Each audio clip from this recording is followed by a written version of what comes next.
하늘에 계신 우리 아버지여, 이 시간 성령으로 이곳에 임하셔서 복음의 말씀을 선포하는 저의 마음과 저의 입술을 주장하여 주시옵소서.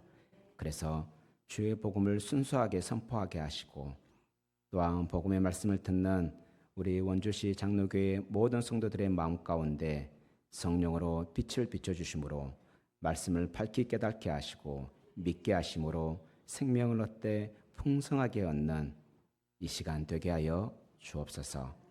이 시간을 복되게 하실, 우리의 예배를 받으시고 우리를 흠양하실 우리 구주 예수님 이름으로 기도합니다.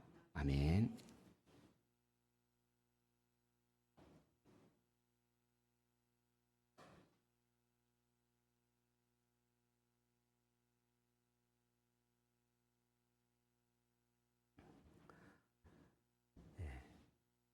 오늘 봉독한 말씀은 여호수아서 24장 마지막 장입니다. 어찌 보면은 하나님께서 이스라엘 백성을 출애굽시켜서 그들에게 진정으로 하고 싶었던, 어찌 보면 그들을 구원한 목적을 말씀하고 있습니다.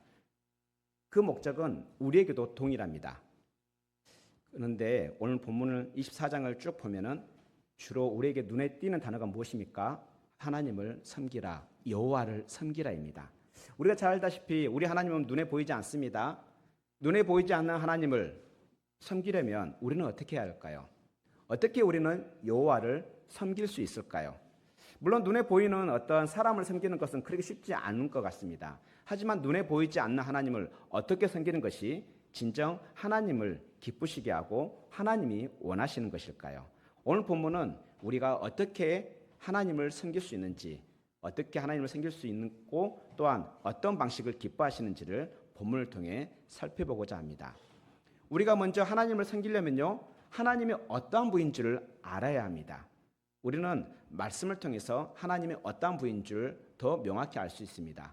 물론 우리는 자연 만물을 통해서도 하나님이 어떠한 분인지를 일부는 알 수 있습니다. 하지만 그럼에도 불구하고 하나님께서는 우리에게 말씀을 통해 하나님이 어떠한 분인지를 말씀해 주십니다. 그런데 특히 오늘 본문에서는 바로 말씀하시는 하나님, 언약에 신실하신 하나님이라는 것을 알려주고 있습니다.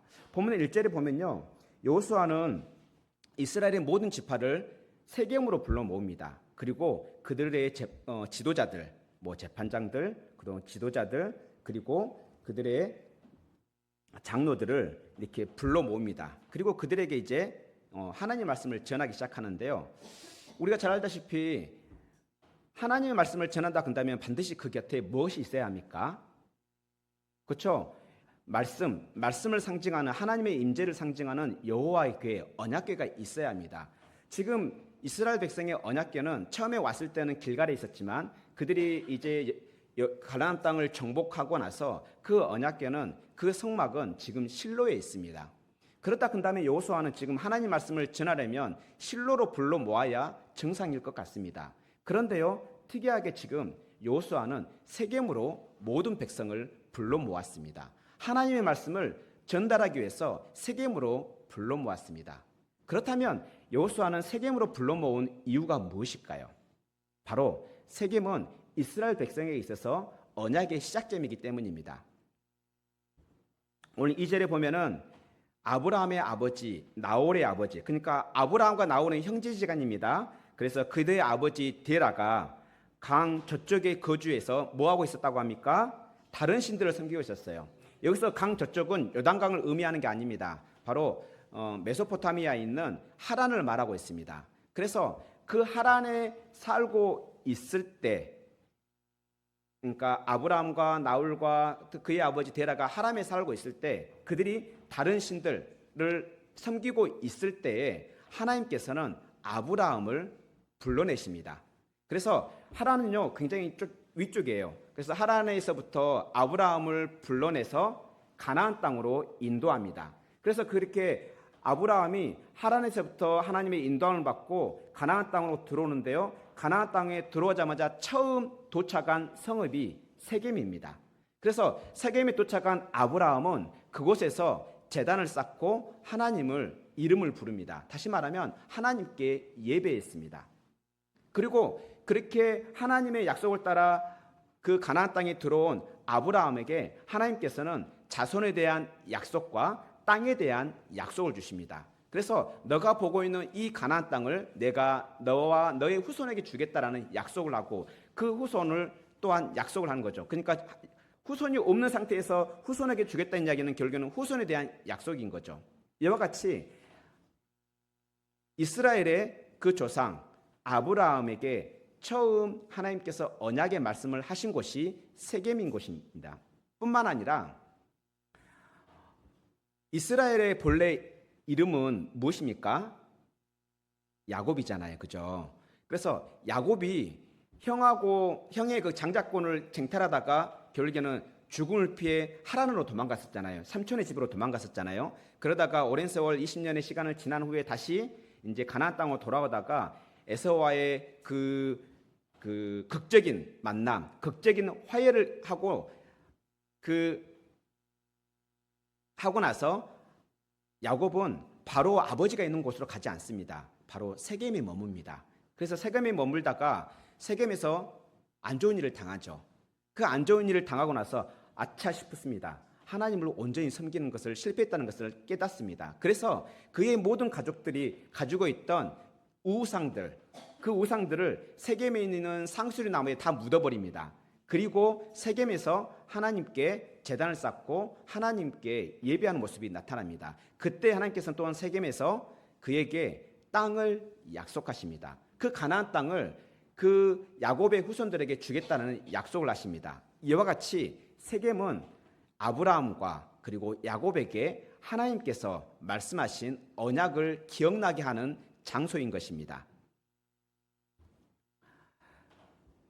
이와 같이 우리는 하나님을 온전히 섬기려면 말씀하시는 언약을 기억해야 합니다. 우리에게 하신 그 언약을 기억해야 합니다.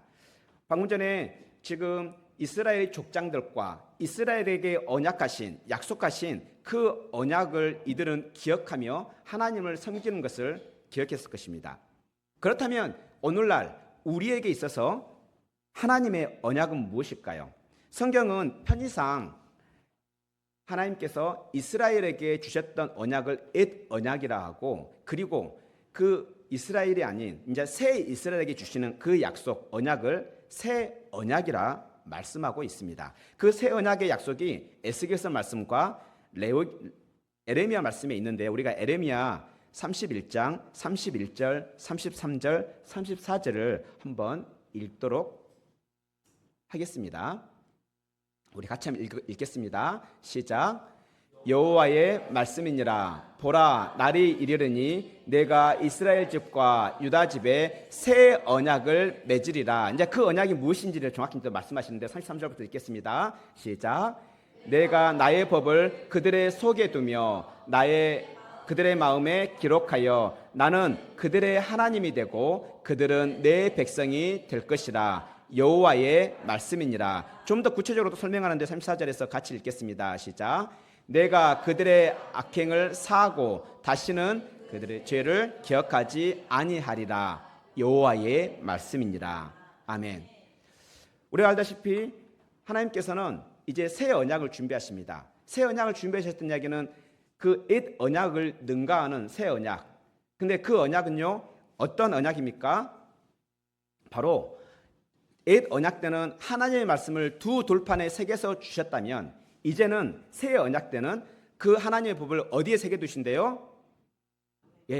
그들의 마음에, 그들의 마음판에 기록하신다. 신비에 기록하신다 말합니다. 그렇게 함으로써 이제 하나님은 그들의 하나님이 되고 또한 그들은 하나님의 백성이 될 것이라 말합니다. 뿐만 아닙니다. 옛 언약 때는 매번 죄가 생각날 때마다 제물을 들고 하나님의 성전으로 나아가서 죄 용서를 받아야 했습니다. 하지만 이제 새 언약 때는 그렇지 않습니다. 새 언약 때는 이제 진정한 제물을 통해서 이제 죄를 용서받되, 어떻게 용서받는지가 이렇게 말하고 있습니다. 그들의 악행을 사하고 그들이 회개한다면 다시는 그 죄를 기억하지 아니하리라. 누가요? 하나님께서. 이것이 하나님의 말씀이며 하나님의 새 언약입니다. 이와 같이 우리는 새 언약을 받았습니다. 우리는 그 새 언약이 어떻게 우리에게 이루어지는지를 우리 예수님의 말씀을 통해서 알 수 있는데요. 우리가 매주 성찬할 때 그 말씀을 선포하시는데요. 바로 누가복음 22장 20절입니다. 우리 같이 한번 읽도록 하겠습니다. 시작. 저녁 먹은 후에 잔도 그와 같이 하여 이르시되 이 잔은 내 피로 세우는 새 언약이니 곧 너희를 위하여 붓는 것이라. 아멘. 그래서 옛 언약은 동물의 피로 세워졌다면 이제 새 언약은 그리스도의 피로 세워집니다. 이렇게 하나님께서 새 언약을 약속하셨고 또 우리 예수님께서 자기의 피로 세울 새 언약을 말씀하셨습니다. 이러한 측면에서 우리는 새 언약을 받았습니다. 이렇게 말씀하신 우리 하나님은 어떠한 분입니까? 우리 하나님은요, 거짓을 행하지 않으신 분입니다. 사람과 같지 않아서 거짓말을 해정하지 않으시는 분입니다. 그분은 또한 후회하지 않으시는 분입니다. 그리고 자신이 하신 말씀에 대해서 신실하게 지키시는 분입니다. 그래서 우리는 하나님께서 말씀하신 그 언약을 믿을만 한 것이죠. 우리는 발람이 했던 바로 민수기 23장 19절에서 우리 하나님이 어떠한 분인지 알 수 있습니다. 우리 민수기 23장 19절을 함께 읽겠습니다. 시작. 하나님은 사람이 아니시니 거짓말을 하지 아니하시고 인생이 아니시니 후회가 없으시도다. 어찌 그 말씀하신 바를 행하지 아니하시며 하신 말씀을 실행하지 않으시랴. 아멘. 그렇습니다. 이와 같이 우리 하나님은요, 언약에 신실하신 분입니다. 거짓말을 할 줄 모르시는 분이십니다. 자기가 하신 그 말씀에 대하여 행하시며 하신 말씀을 반드시 실행하시는 분이십니다. 이와 같이 그렇다 한다면 우리는 말씀하신 그 언약, 성경을 통해 말씀하신 그 언약을 우리는 기억해야 합니다. 하나님을 온전히 섬기려면 하나님이 어떠한 분인지 알아야 하는데 그 어떠한 분인지 알기 위해서는 하나님께서 말씀하신 그 언약을 우리는 기억해야 합니다. 우리는 기억하려면 어떻게 해야 됩니까? 읽어야겠죠. 들어야겠죠. 공부해야겠죠. 그래서 우리는 그 하나님의 언약의 말씀을 알기 위해서 말씀을 읽어야 합니다. 우리 이제 하나님의 말씀을 더 알기 위해서 하나님이 어떠한 분인지를 더 알기 위해서 우리 말씀을 읽읍시다. 또 하나님은 정말 신실한 분이라는 것을 제가 물론 선포하기도 하지만 우리가 말씀을 통해 또 우리가 경험을 통해 경험했으면 좋겠습니다. 그래서 우리가 하나님은 정말 신뢰할 말 하구나라는 것을 알았으면 좋겠습니다. 그래서 우리 모두 성령님께 하나님을 신뢰하는 믿음을 달라고 구합시다. 그래야 할 때 우리는 말씀하시는 언약을 기억할 수 있을 것이고 그 말씀하시는 하나님, 그 신실하신 하나님을 신뢰할 수 있을 것입니다. 하나님은 신실하신 분입니다. 거짓말을 할 줄 모르시는 분입니다. 자기가 한 그 말씀에 대하여 책임을 지시고 끝까지 성취하시는 분입니다. 자기의 그 언약은 반드시 성취하십니다. 그렇다면 방금 전에 그 여호수아가 그렇게 말씀한 내용들, 이제 2절부터 보면은 하나님께서 2절부터 13절까지 보면 하나님께서 아브라함과 야곱 그 족장들 이스라엘의 조상들에게 그렇게 하셨던 그 언약이 어떻게 성취되는지를 말씀하고 있습니다. 2절부터 4절을 보면요, 여호수아는 먼저 이스라엘의 족장들을 하나님께서 어떻게 그들을 이끌어내셨는지를 말을 전하고 있습니다. 2절에 보면 이스라엘의 조상들, 특히 아브라함의 아버지 나홀의 아버지 데라는 강 저쪽, 즉 하란에서, 이 하란 이전에 또 갈대아 우르에서부터 다른 신들을 섬겼던 자입니다. 하나님도 섬긴 것 같지만 다른 신들을 섬겼습니다. 그 중에 아브라함은 하나님도 섬기고 아마 이방신도 섬겼던 것 같습니다. 성경은 침묵하고 있기 때문에 정확히는 모르겠습니다. 하지만 그의 아버지가 우상을 섬겼다면 아브라함 역시 우상을 섬겼던 것 같습니다. 그럼에도 불구하고 하나님께서는 아브라함을 그 하란 강 저쪽에서 이끌어냅니다. 그리고 그 아브라함을 어떻게 합니까? 그 가나안 땅을 두루 다니게 하고 그리고 그 아브라함이 목격한 그 가나안 땅을 그의 자손에게 주겠다라고 말씀하면서 그에게 그의 아들 누굴 줍니까? 이삭을 줍니다. 그리고 이삭에게는 에서와 야곱을 줍니다. 그래서 에서에게는 세일상을 소유로 줬고 야곱에게는 가나안 땅을 소유로 줬지만 야곱과 그의 자손들은 애굽으로 내려갔다라고 증거하고 있습니다. 오늘 본문을 본 것처럼 아브라함과 또한 그의 아버지와 그의 형제들은 하나님만을 섬기지 않았습니다. 그럼에도 불구하고 하나님께서는 아브라함을 택하셨습니다. 그래서 그를 통해 하나님의 구원을 보이시기로 작정하셨습니다.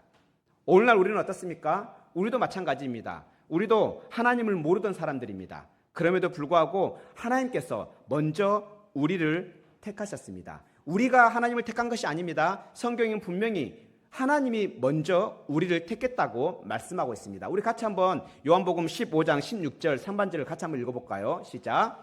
너희가 나를 택한 것이 아니요 내가 너희를 택하여 세웠나니 이는 너희로 가서 열매를 맺게 하려고, 우리로 열매를 맺게 하려고, 성령의 열매를 맺게 하려고 우리 예수님께서 우리를 택했다고 합니다. 그런데요, 많은 알민주의 사람들, 그 사람들은 뭐라고 말합니까? 수많은 종교 중에 내가 기독교를 택했다라고 말합니다. 그런데 성경은 뭐라고 말합니까?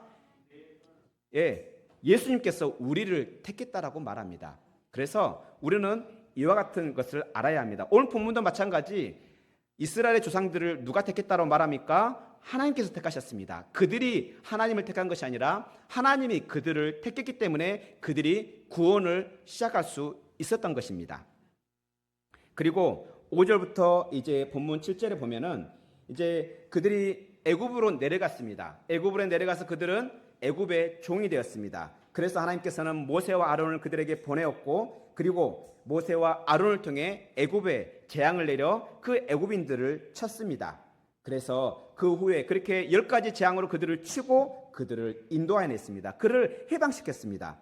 그리고 그들을 인도해내서 어떻게 합니까? 홍해까지 앞에 왔지만 그들에 대한 미련을 못 버려서 애굽의 왕과 그의 모든 군사들은 마병과 병거들을 이끌고 애굽에 나온 그 이스라엘 백성을 추격했습니다.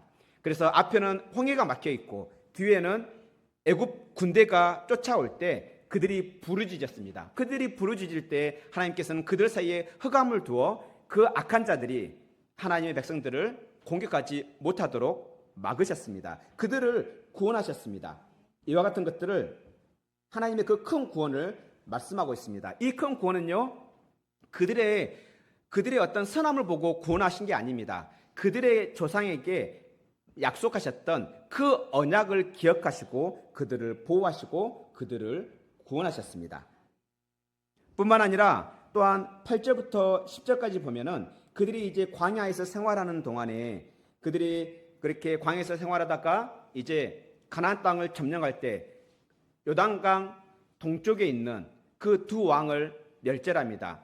시온과 두 왕을 멸절하고 그리고 그 땅을 차지합니다. 그 소식을 들었던 발락이 이제 그들을 이길 힘이 없는지라 두려운지라 이제 발람을 불러서 이스라엘 백성을 저주하게 합니다. 그런데요, 하나님께서 그 발람의 말을 듣습니까? 듣지 않습니다.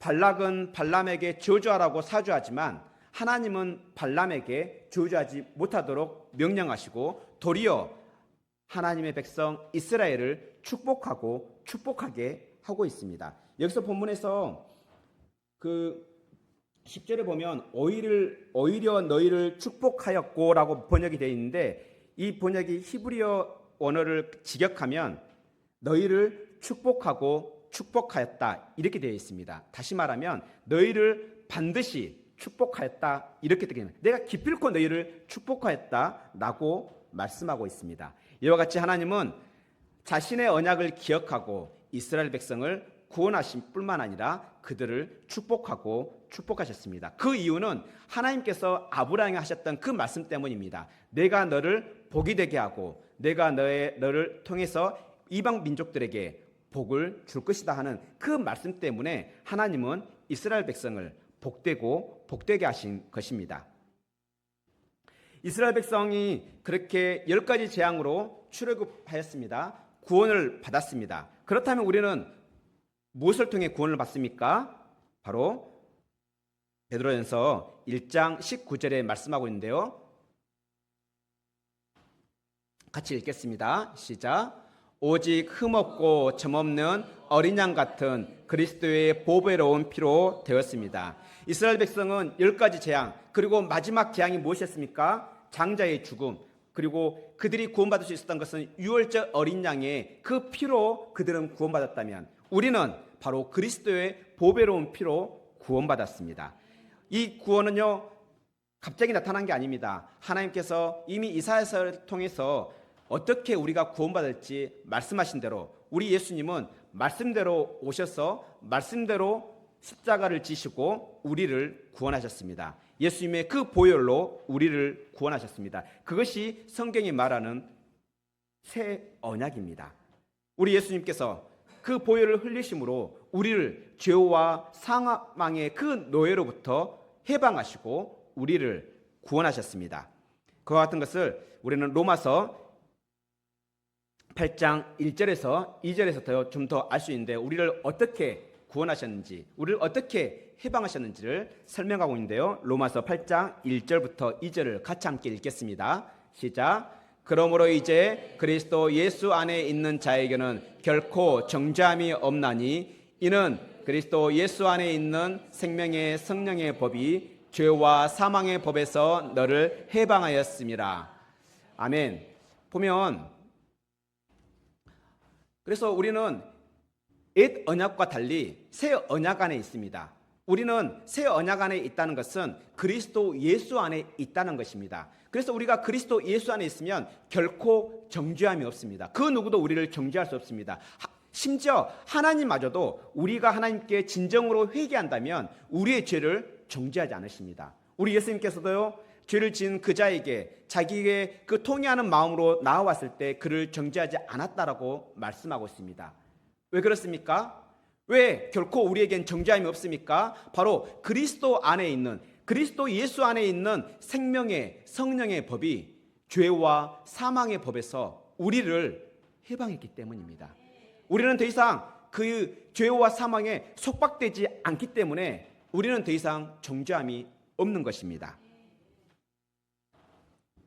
이스라엘 백성을 유월절 어린 양으로, 10가지 재앙과 유월절 어린 양으로 그들을 구원하신 그 하나님은 진정한 유월절 어린 양이신 예수의 그리스도의 그 피로 우리를 구원하셨습니다. 뿐만 아니라 11절부터 13절에 보면 이제 그들이 가나안 땅에 들어갑니다. 그러니까 이제 가나안 동쪽을 점령하고 요단강을 건너 가나안 서쪽으로 들어간 거죠. 그 들어갔더니 가자마자 남방 왕들의 연합군, 북방 왕들의 연합군이 몰려들어 이스라엘과 대적합니다. 그래서 하나님께서는 그 아모리 족속의 두 왕을 다 쫓아내십니다. 그럼 쫓아낼 때 어떻게 했다라고 12절에 말하고 있습니까? 그들의 칼이나 그들의 활로 이와 같이 하지 않았다라고 말합니다. 누가 그렇게 하셨습니까? 하나님께서 그렇게 하셨습니다. 그들이 그들의 손으로 구원받은 것이 아니라 하나님께서 그들을 구원하셨습니다. 그래서 그들이 수고하지 아니한 땅과 그들이 건설하지 아니한 성읍을 그들이 차지하게 하시고, 그들이 심지 아니했던 그 포도나무와 그 올리브 나무의 열매를 먹게 하셨습니다. 이와 같이 그들은요, 하나님의 은혜로 복을 받았습니다. 하나님의 은혜로 그 땅을 소유로 받았습니다. 이와 같이 오늘날 우리는요, 하나님께 새 언약 안에서 복을 받고 또 복을 받습니다. 그와 같은 말씀을 히브리서 6장 14절에 말씀하고 있는데요. 우리 같이 한번 읽겠습니다. 시작. 이르시되 내가 반드시 너에게 복주고 복주며 너를 번성하게 하고 번성하게 하리라 하셨더니. 아멘. 이 말씀은 하나님께서 아브라함에게 하셨던 말씀입니다. 그런데요, 아브라함에게 하신 그 말씀은 아브라함의 후손인 바로 우리에게 하신 말씀과 동일합니다. 궁극적으로는 우리 예수님께 하신 말씀입니다. 우리가 예수 그리스도 안이기 때문에 결국에는 이 말씀은 우리에게 하신 말씀인 것입니다. 우리 하나님, 그 내가는 바로 하나님을 말씀합니다. 내가 반드시 너에게 복주고 복주며 너를 번성하게 하고 번성하게 하리라 하셨습니다. 이와 같이 우리 하나님은 그 약속하신 말씀대로 그 약속, 그 언약을 성취하십니다. 왜 그렇습니까? 우리 하나님은 그 언약에 신실하신 분이기 때문입니다. 그렇다면 우리 모두 그 신실하신 하나님을 기억합시다. 또한 우리가 어떻게 구원을 받았는지 깊이 묵상합시다. 우리는 어떻게 구원받았습니까? 우리가 어떻게 구원받았는지 갈라디아서 3장 13절에 말씀하고 있는데요. 우리 같이 한번 읽겠습니다. 시작. 그리스도께서 우리를 위하여 저주를 받은 바 되사 율법의 저주에서 우리를 속량하셨으니 기록된 바 나무에 달린 자마다 저주 아래 있는 자라 하였음이라. 아멘. 우리가 어떻게 구원을 받았습니까? 우리가 받아야 할 율법의 저주, 죄와 사망으로부터 우리가 어떻게 구원을 받았습니까? 우리를 대신해서 우리 예수님께서 나무에 달려 저주를 받았기 때문입니다. 우리가 죄에 싹신 그 저주를 우리 예수님께서 대신 받았기 때문입니다. 예수님께서 우리를 대신해서 십자가에서 그 숱한 고난을 받으시고 죽으셨기 때문입니다. 그 누가 우리를 위해서 죽습니까? 예수님께서 우리를 위해 죽으셨습니다. 그런데 그뿐만이 아닙니다. 예수님이 누구입니까? 하나님 아버지의 독생자입니다. 하나밖에 없는 아들입니다. 하나님 아버지는 우리를 구원하기 위해서 자기의 하나밖에 없는 아들을 십자가에 달려 죽게 하셨습니다. 누구를 위해서요? 우리를 위해서요. 저와 여러분을 위해서 하나님 아버지는 자기의 하나밖에 없는 아들을 포기하셨습니다. 그리고 그 하나밖에 없는 아들이신 예수님은 우리를 위해서 자기의 목숨을 십자가에 내어놓으셨습니다. 우리는 그래서 그 나무 십자가에서 저주를 받음으로 더 이상 우리로 하여금 저주를 받지 아니하게 하셨습니다. 그렇다면 우리 모두 우리를 구원하신 그 예수님의 그 십자가 공로를 묵상합시다. 우리를 의롭다 하기 위해서 부활하신 예수님의 그 영광스러운 부활을 묵상합시다. 우리는 죽음에 대해서 너무 쉽게 생각합니다. 우리는 많은 미디어나 매스컴을 통해서 죽음을 쉽게 듣고 쉽게 접하는지라 죽음을 그렇게 심각하게 고민하지 않습니다. 그런데요, 하나님이신 예수님께서 죽으셔야 할 정도로 우리는요, 우리의 그 죄가 얼마나 악독한지를 지금 알려주시고 계신 겁니다.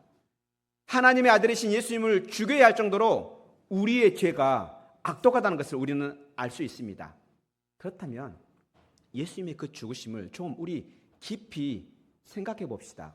깊이 묵상해 봅시다. 그 은혜가 얼마나 큰지, 그 은혜가 얼마나 넓은지, 그 은혜가 얼마나 깊은지 우리 좀 묵상해 봅시다. 우리 경박한 그런 그리스도인이 되지 맙시다. 그 누가 우리를 위해서 죽습니까? 그 누가 우리를 위해서 죽습니까? 부모님도 우리를 위해서 죽지 않습니다. 자식들도 우리를 위해 죽지 않습니다. 아무리 친한 친구라 할지라도 우리를 위해서 죽지 않습니다. 그런데 하나님이신 예수님께서 우리를 위해 죽으셨습니다. 우리를 죄와 사망에서 해방하시려고 우리를 위해 죽으셨습니다. 그리고 그 죽으심을 믿는 우리를 의롭다 하기 위해서 이제 3일 만에 부활하셨습니다. 우리 이 과정들을 그냥 사도신경 그냥 한번 쭉 읽듯이 그냥 넘기지 마시고 그 죽음, 그 부활을 우리 좀 깊이 묵상해 봅시다. 그래서 그 죽음이 얼마나 고마운 죽음이며 그 부활이 얼마나 은혜의 부활인지 우리 그 뜻을 좀 깊이 생각해 봅시다. 그때 비로소 우리는 신실하신 하나님, 말씀하신 대로 행하시는 하나님을 우리는 깨닫고 믿을 수 있을 것입니다. 이와 같이 우리가 하나님을 섬기려면 성취하신 그 언약을 기억해야 합니다. 예수 그리스도의 그 십자가로 성취하신 그 새 언약을 기억해야 합니다. 이렇게 말씀하신 언약과 그 언약을 성취하신 하나님을 우리가 기억한다면, 다시 말해서 우리가 목격했다면 우리는 가만히 있지 않을 것입니다. 하나님을 경외할 것입니다. 우리의 눈이 삐뚤어지지 않았다면, 하나님께서 우리를 위해서 하신 그 언약을 우리가 목격했다면, 눈으로 똑똑히 보았다면 우리는 하나님을 경외할 것입니다. 그래서 본문 15절에 뭐라 말합니까? 여호와 섬기는 것이 너희에게 좋지 않게 보이거든 너희 눈이 보는데 좋지 않게 보이거든. 너희 눈이 삐뚤어지지 않았다면 뭐라 말합니까? 오직 여호와만을 섬기라 말합니다. 너희들이 그렇게 목격하고 너희들이 그렇게 경험했던 것이 진짜라면 하나님을 경외하라 말합니다.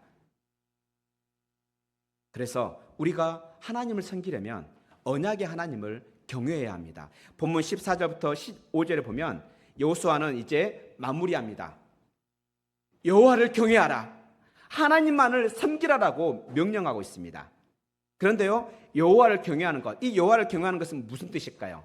여호와를 경외하다, 히브리어 이 단어는 두려워하다, 두려움과 그리고 공경하다, 아니면 숭배하다 이런 뜻을 갖고 있습니다.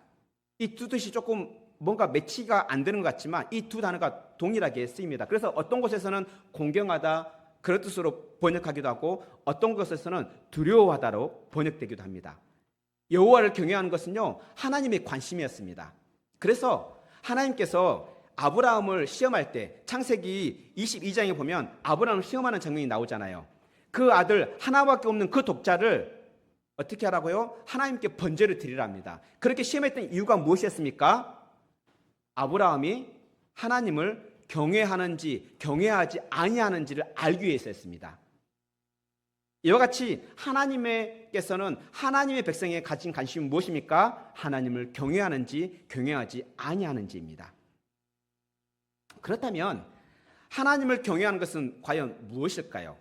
본문 14절과 15절을 보면 그러므로 이제는 여호와를 경외하며 라고 나오잖아요. 그러면서 계속해서 반복되는 단어가 나옵니다. 7번에 걸쳐서 반복되는 단어가 나옵니다. 무엇입니까? 그렇죠, 섬기다입니다. 그러니까 여호와를 경외하는 것은 하나님을 섬기는 것과 연관이 되는 겁니다. 여호와를 경외하는 자는 하나님을 섬기는 모습으로 나타나는 것입니다. 그렇다면 하나님을 섬기는 것이 대체 무엇일까요? 어떻게 하는 것이 하나님을 섬기는 걸까요? 그것을 우리가 출애굽기 3장에서 좀 알 수 있는데요. 하나님께서 이렇게 이스라엘 백성을 출애굽시키기 위해서 모세와 아론을 보냈잖아요. 그래서 그 모세와 아론이 바로 왕에게 가서 하나님의 명령을 선포합니다. 그러면서 이스라엘 백성을 보내주라라고 합니다. 그 보내주라 하면서 왜 보내주라고 말하는지 바로 12절과 18절에 말씀하고 있는데요. 우리 파란 글씨로 읽는 부분만 한번 읽어보겠습니다. 시작. 너희가 이 산에서 여호와를 하나님을 섬기리니. 그러니까 지금 하나님이 이렇게 말씀하셨다. 너희가 이 산에서 나를 섬길 것이다 라고 말씀했다. 그래서 우리는 하나님을 섬기기 위해서 우리는 나가야 한다라고 말하고 있는 거죠. 그런데 바로가 어떻습니까? 말을 듣습니까? 안 듣습니다. 그래서 다시 한번 18절에 다시 한번 이렇게 말씀하고 있습니다. 같이 또 파란 글씨만 읽겠습니다. 시작. 여호와께 드리려 하오니. 무슨 말입니까? 똑같은 말을 같이 반복하고 있는데 단어가 좀 다릅니다. 여호와를 섬기는 것은 결국에는 뭐입니까? 여호와께 제사 드리는 것입니다. 그래서 여호와를 섬기는 것은 여호와께 제사 드림으로 섬길 수 있는 것입니다. 그런데요, 그 제사의 내용들은 물론 출애굽기에도 어떻게 제사하는지 나오지만 그 제사의 내용은 레위기에 나옵니다. 5가지 제사 기억나시죠? 뭡니까? 번제, 소제, 화목제, 속죄제, 속건제. 그 중에요 4가지 제사, 방금 전에 앞에 언급했던 4가지 제사에 대해서는 하나님께서 이렇게 말씀합니다. 그 제사는 여호와께 향기로운 냄새라. 그래서 하나님께 드리는 그 제사 있잖아요. 죄를 태우고 드리는 그 제사는 하나님께 향기로운 냄새라. 여러분들 향기로운 냄새 맡으면 기분이 어떻습니까? 좋잖아요. 그 말은 다시 말하면 하나님께 드리는 그 제사를 하나님께서 기뻐하신다는 거예요. 이와 같이 하나님께 드리는 제사는 하나님을 기쁘시게 합니다. 그 제사된 특징이 뭐였습니까? 바로 죄를 속하는 내용들입니다. 하나님께서는 죄를 속하기를 기뻐하십니다. 하나님께서는 회개하며 나아오는 그 심령을 기뻐하십니다. 그들을 기쁘게 받으신다. 그래서 그들의 그 회개하는 기도를 하나님께서는 뭐라고 말하신다? 향기로운 냄새라고 말씀합니다.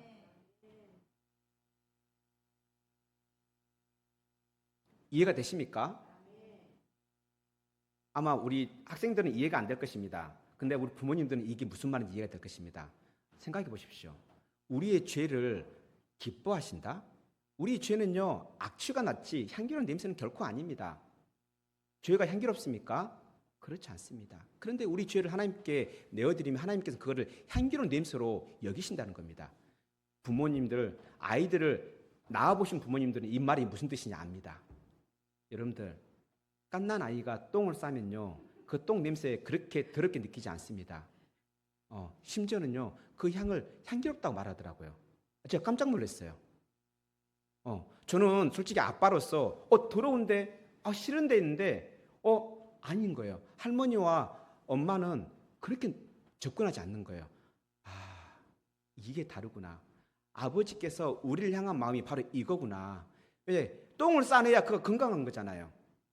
우리가 죄를 뱉어내야 우리가 건강해지는 거잖아요. 그래서 하나님 입장에서는 비록 죄가 더러운 것이지만 하나님께 그 더러운 것을 우리가 토해낼 때 하나님께서는 그걸 향기로운 냄새로 받으신다는 거예요. 그리고 또 우리가 그렇게 제사를 할 때요, 꼭 하는 행동이 있었습니다. 레위기 1장부터 4장까지 쭉 봐보세요. 뭘 합니까? 그 제물을 끌고 오면요, 그 제물의 머리에 안수를 합니다. 머리에 안수를 한다는 것은 나와 제물을 동일시 하는 행동입니다. 그래서 비록 내가 죄가 있지만 네가 또한 나와 동일하기 때문에 네가 죄가 있는 거야. 그래서 너가 이제 죽음으로, 죄인인 너가 죽음으로 이제 내 죄가 용서받을 거야 하면서 그렇게 안수함으로 나와 제물을 동일시합니다. 이건요, 구약뿐만 아니라 지금도 여전히 동일합니다. 우리는 하나님께 오늘날 그 옛날의 제사는 오늘날로 말하면 예배입니다. 우리는요, 예배 드릴 때 어떻게 드립니까? 여러분 몸을 드리고 있습니까? 진정으로 영적인 예배가 어떤 예배입니까? 바로 로마서 12장 1절에 말씀하고 있는데요, 우리 같이 한번 읽어보겠습니다. 시작. 그러므로 형제들아, 내가 하나님의 모든 자비하심으로 너희를 권하노니 너희 몸을 하나님이 기뻐하시는 거룩한 산 제물로 드리라. 이는 너희가 드릴 영적 예배니라. 우리가 드릴 영적 예배, 우리가 드릴 영적 제사는 무엇이라고요? 우리 몸을 하나님이 기뻐하시는 거룩한 산 제물로 드리는 것입니다. 구약에서는 그 제물에게 안수함으로 그 제물과 나를 동일시해서 그를 죽임으로 하나님께 드린 것처럼 이제는 우리의 몸을 하나님께 거룩한 산 제물로 드리는 것, 이것이 바로 우리가 드려야 할 영적 예배, 참된 예배인 것입니다. 뿐만 아니라 하나님께서는요, 하나님의 백성이 하나님을 경외하기를 하는지 안 하는지를 알고 싶어 하신다 했잖아요. 그것은 결국에는 나를 사랑하는지 사랑하지 않은지를 알고 싶은 거예요. 나만을 경외하는지. 우리는 연인이라면 충분히 이걸 이해할 수 있습니다. 내가 정말 사랑하는 연인이라면 나만 바라보길 원하고 나만 사랑을 원하는 것과 같습니다. 뿐만 아니라 우리는 우리만 그렇게 경외하고 또 우리만 그렇게 있기를 원하지 않습니다. 하나님은요, 우리뿐만 아니라 우리의 자녀들도 하나님을 경외하기를 가르치기를 원합니다. 또 우리가 더욱더 하나님을 알아가기를 원합니다. 그래서 우리가 경외하는 법을 배우기를 원하십니다. 그게 바로 신명기 4장 10절에 나오는데요, 우리 같이 한번 읽겠습니다. 시작. 여호와께서 내게 이르시기를 나에게 백성을 모으라. 내가 그들에게 내 말을 들려주어 그들이 세상에 사는 날 동안 나를 경외함으로 배우게 하며 그 자녀에게 가르치게 하리라. 나를 경외함을 배우게 하며 그 자녀에게 가르치게 함이라. 무엇을요? 하나님을 경외하는 방법을. 우리는 하나님을 경외하는 방법을 배워야 합니다. 왜냐하면 하나님은 너무나 광대하신 분이기 때문에 우리 피조물로서는 창조자이신 하나님을 채 알 수가 없습니다. 하나님을 알면 알수록 더 우리는 모른다는 게 결론입니다. 그래서 우리는 더욱더 하나님 경외함을 배워야 합니다. 뿐만 아니라 우리가 배울 뿐만 아니라 우리의 자녀들에게도 그 하나님 경외함을 가르쳐야 합니다. 그런데 우리는 어떻게 이렇게 가르칠 수 있습니까? 파란 글씨 나온 부분 있죠? 그들에게 내 말을 들려주어. 들려준다는 말은 듣다는 말입니다. 하나님의 말씀을 들음으로 우리는 경외함을 배웁니다. 듣는 것은 단순히 귀로만 듣는 게 아닙니다. 그 듣는다는 이야기는 실천한다는 말입니다. 하나님 말씀에 순종한다는 말입니다. 하나님 말씀에 그렇게 순종하지 않는 제사, 예배는요, 무용지물입니다. 그래서 사무엘상 15장 21절은 어떻게 말합니까? 그렇게 사울이 예배한다고 그 제물들을 아낀다고 하나님 말씀을 어떻게 합니까? 순종하지 않습니다. 그 순종하지 않는 그 사울에게 사무엘이 하나님 말씀을 선포하는데요, 바로 이 파란 부분과 빨간 부분을 한번 읽겠습니다. 시작. 순종의 제사보다 낫고 듣는 것이 순양의 기름보다 나으니. 네, 순종하지 않는 제사, 순종하지 않는 하나님 말씀에 순종하지 않는 그 예배는 무용지물이라 말합니다. 그래서 하나님 말씀을 듣는 것, 하나님 말씀을 순종하는 것이 제사보다 낫다라고 합니다. 근다 해서 제사가 순종하는 것보다 더 가치가 없다, 이 말이 아닙니다. 우리의 드리는 그 영적 예배를 하나님께서 기뻐하시지만 그 예배만 드린다 해서 기뻐하는 것이 아니라 그 예배의 말씀대로 삶 속에서, 일상 속에서 그 말씀에 순종하는 것을 기뻐한다는 것입니다. 이와 같이 우리의 영적 예배와 일상에서의 우리의 하나님 말씀에 대한 순종은 분리할 수 없는 것입니다. 분리되지 않고 일치할 때 비로소 우리는 진정으로 하나님을 경외하게 되어집니다. 하나님을 섬기게 되어집니다. 우리는 하지만 그럼에도 불구하고 우리는 육신을 가지고 있기 때문에 이 예배와 일상의 삶이 분리되는 경우가 많습니다. 그런데요, 본래는 그렇지 않았습니다. 창세기 2장을 보면요, 그 처음 창조되었던 타락하기 이전에 아담과 하와는요, 그러니까 예배와 일상의 하나님 말씀의 순종이 일치했었습니다. 그런데요, 죄로 인해서 이게 분리되었습니다. 예배와 하나님 말씀의 순종이 분리되었습니다. 이 분리된 것을 이제 어떻게 다시 하나님께서는 일치시킵니까? 바로 새 언약을 통해서 일치시킵니다. 우리에게 성령을 주심으로 우리 마음판에 하나님의 법을 새기심으로 우리를 하여금 예배의 말씀을 따라 일상 가운데 살아가게 하신다는 겁니다. 그래서 비록 그럼에도 불구하고 우리는 육신을 가지고 있기 때문에 일치가 쉽습니까? 쉽지 않습니다. 그런데요, 요한계시록에 가보면요, 이제 비로소 바로 예수님께서 다시 오실, 그래서 새 언약이 완성되는 그날에 예배와 하나님 말씀의 순종이 일치되는 모습을 보여주고 있습니다. 이와 같이 우리는 본래 예배와 하나님 말씀 순종이 일치해야 합니다. 우리는 어떻게 이렇게 이러한 모습으로 살아갈 수 있습니까? 어떻게 오늘 본문에 말씀하신 것처럼 온전함과 진실함으로 여호와를 섬길 수 있습니까? 여기서 말하는 온전함은 흠이 없다는 뜻입니다. 우리는 흠이 많습니다. 아무리 예수를 믿는다 할지라도 우리는 흠이 많습니다. 어떻게 그런데 우리는 온전함, 그 흠이 없이 하나님을 섬길 수 있습니까? 그리고 진실함이란 것은 신실함을 뜻합니다. 변함없는, 끊임없는 충실함을 뜻합니다. 우리는 어떻게 그렇게 변함없는 진실되게 하나님을 섬길 수 있습니까? 바로 그 답을 히브리서 9장 14절에 말씀하고 있는데요, 같이 한번 읽겠습니다. 시작. 하물며 영원하신 성령으로 말미암아 흠없는 자기를 하나님께 드린 그리스도의 피가 어찌 너희 양심을 죽은 양심에서 깨끗하게 하고 살아계신 하나님을 섬기게 하지 못하겠느냐. 아멘. 그렇습니다. 우리의 힘으로는, 우리의 어떤 것으로는 우리는 온전하게 하나님을 섬길 수 없습니다. 하지만 흠없는 온전한 그 그리스도의 보혈, 그 보혈을 의지할 때 우리는 결국 하나님을 섬길 수 있는 것입니다. 뿐만 아니라 우리를 온전케 하시는, 우리를 진실되게 하시는 성령을 의지할 때 우리의 일상 가운데 말씀을 순종할 수 있습니다. 그렇다면 우리 모두 흠없는 그리스도의 그 보혈과 성령을 의지해서 하나님께 영적 예배를 드리고 또한 일상 가운데 말씀에 순종하는 삶으로 하나님을 섬깁시다.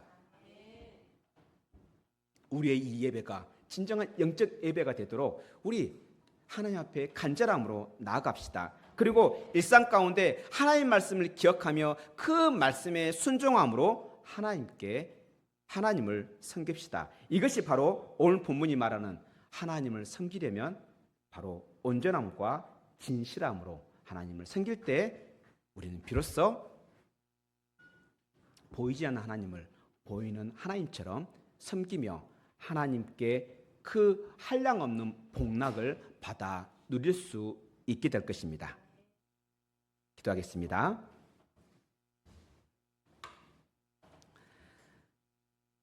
하늘에 계신 우리 아버지여, 우리에게 말씀하신 언약의 말씀으로 하나님 아버지를 알게 해주셔서 감사합니다. 우리에게 말씀하신 그 언약을 십자가의 보혈과 부활하심으로 성취하신 예수님 감사합니다. 연약한 우리에게 찾아오셔서 우리로 하나님을 섬길 수 있도록 도우시는 성령 하나님 감사합니다. 성령님, 보이지 않으시는 하나님 아버지를 온전함과 진실함으로 섬길 수 있도록 우리를 도우소서. 우리로 영과 진리로 예배하게 하시고 일상 가운데 말씀에 순종하게 하소서. 그리고 말씀에 대한 목마름을 주셔서 말씀을 읽게 하시고 말씀을 통해 하나님 아버지를 경험하게 하셔서 하나님 아버지를 열심으로 힘써 알아가게 하소서. 우리의 영적 예배와 일상에서의 말씀에 대한 순종이 분리되지 않게 하시고, 그래서 우리가 하나님을 경외하는 자녀, 하나님을 사랑하는 자녀, 하나님께 사랑받는 자녀들이 되게 하옵소서.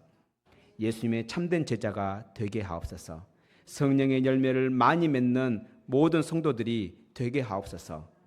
말씀대로 오셔서 말씀대로 우리를 구원하시고 하나님 아버지를 경외하게 하신 우리 구주 예수 그리스도의 이름으로 기도합니다. 아멘.